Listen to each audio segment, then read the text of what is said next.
this lecture, we'll see what are the why the importance of electric vehicles and what are the major components in electric vehicle and what are the limitations and why we are moving for electric vehicles. So coming to the introduction, in recent days, all as already everyone knows that, so there is a drastic change in climatic conditions because of the increase in the harmful gases like carbon dioxide and etc. So this is the primary concern for the going for electric vehicles. Among all the countries in the world, India comes out the third place after USA and China is the biggest emitter of greenhouse gases. So the total or only 22.9% of CO2 emission is only because of transportation sector. So to overcome this or to decrease this contribution of carbon dioxide, so we mainly focus on alternatives for reduction of carbon emissions. So that's why we have gone for electric vehicles. So electric vehicles can be an alternative for the normal IC engine based vehicles. At present, petrol and diesel based vehicles are more. There are non-sustainable and non-viable as they have carbon emissions, and also cost of fuel is rising as they are limited in resources. To counter these issues, we have electric vehicles and plug-in electric vehicles are an attractive alternative for internal combustion engines.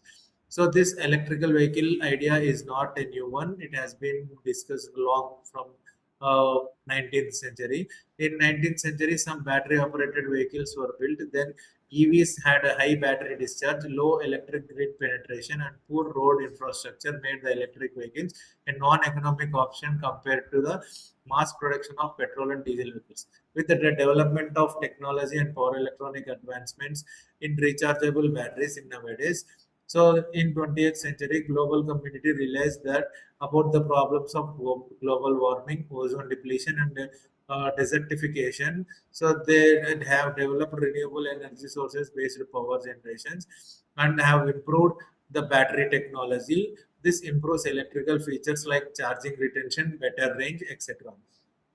So history of electric vehicles. So as we have discussed, electric vehicle is not a new concept. It has started in 1830s. In 1830s, small cars with motors are developed with non-rechargeable batteries. In 1860s, electric transport are developed using rails as conductors for the vehicles in movement. In 1904, electric vehicles were made by Studebaker Company, and the charging station named Electrant was made by General Electric Company.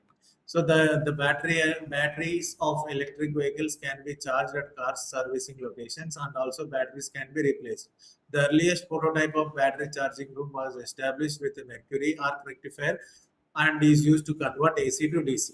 So this is the picture what we have discussed. So this right side of your PPT shows the charging infrastructure, charging room, and the outside of this charging room. Inside we have using arc rectifiers to convert AC to DC, and through this we are using to charge the electric vehicle. So in 1920s, EVs with home charging facilities are developed. Then public chargings are very less.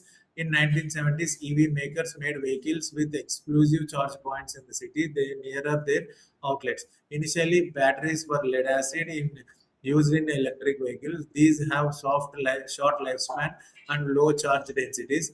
The nickel batteries are used, but they suffer problems of self-discharge. At present, lithium-ion batteries are used with more charging density and more lifespan in electric vehicles. Research is going on aluminum, lithium polymer technologies. So why this is? So if you observe here in electric vehicles versus gasoline, so here no tailpipe gas emissions are there, whereas in IC engines we have greenhouse gas emissions. Utility company and then oil companies are there, and then mileage ranges is 100 plus for full charge, and here mileage range is 300 plus for full tank. Hours of recharge may be more in now in recent times. The charging time is also reduced, so refuel time is very less. So cost per mile is very less when compared to the gasoline as well as electric vehicles. So because of these advantages, we are going from gasoline vehicles to electric vehicles. So these are the major components in an electric vehicle. First one is battery. Second one is power electronic controller. Next one is uh, battery. So here we have two types of battery. One is for traction battery, and another battery is for the all the accessories that are present inside the vehicle: charging port, power inverter, electric traction motor, and DC to DC converter. So here for different applications inside the car, this DC to DC converter is used to provide the sufficient voltages for all the equipments to work properly, and the charger is given to charge and discharge, to charge the battery once it gets drained or discharged. So here in India, what are the top electric companies that are manufacturing electric vehicles? They are Tata Motors, and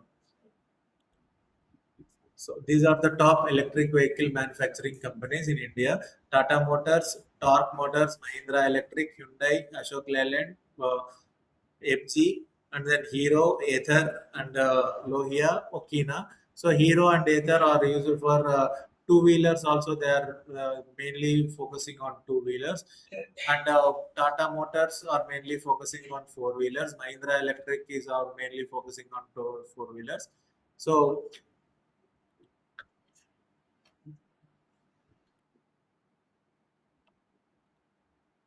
So next is charging standards. So charging standards nowadays we have some specific chargers that are available for each and every model.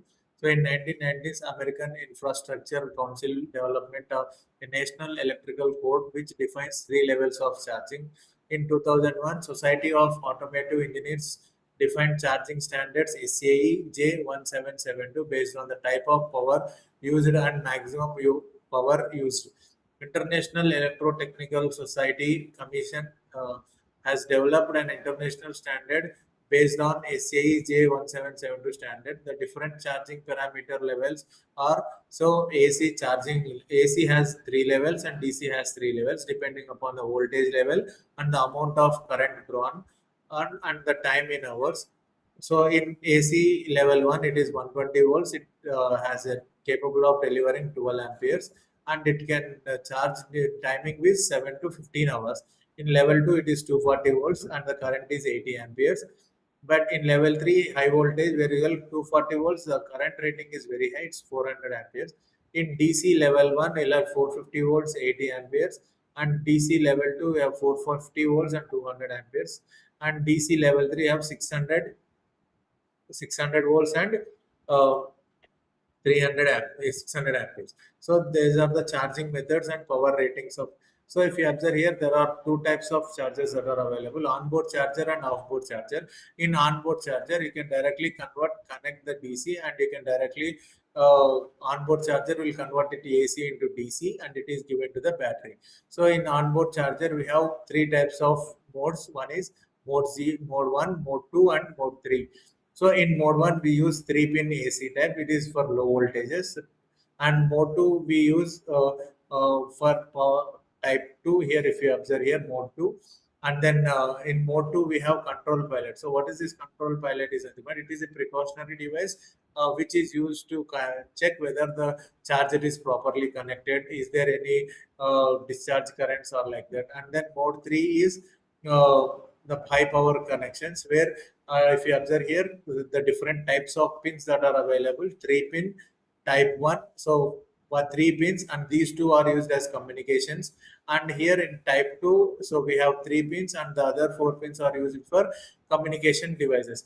And coming to the DC, these DC are fast charging wires where you can charge from 2 kilowatts to 200 plus kilowatts. So this DC can directly charge it to the battery, and here we have CHAdeMO charger combination of two and the other charger.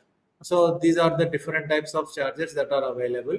So these are in India we have adopted for three different levels. So based on the BIS standard, Bureau of Investigative Standard, and IS 17017, AC level 1 240 volts, DC level 1 480 volts, level 2 380 to 400, level 3 380 to 400. So these are the different types of chargers that are present in India.